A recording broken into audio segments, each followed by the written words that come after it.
ছন্দের মাধ্যমে আজকে আমরা পর্তুগিজ শব্দগুলো শিখে ফেলবো। গির্জার পাদ্রী, গুদামের, বড় কামরার আলমারির চাবি খুলে বালতি ভর্তি পাউরুটি, আনারস, আতা, আচার, কাবাব এবং কেরানিকে দিয়ে ইস্পাতের অন্য বাসনে আলপিন, আলকাতরা ফিতা নিয়ে বেরিয়ে এসে সাবান মার্কা তোয়ালা পেতে বসে।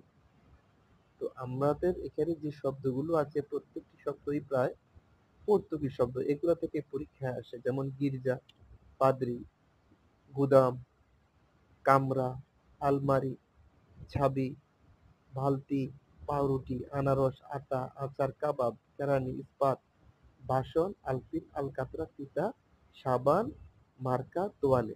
এগুলো হলো পর্তুগিজ শব্দ। এই ছন্দটি মুখস্থ করলে আমরা সহজে তা পারবো। ধন্যবাদ।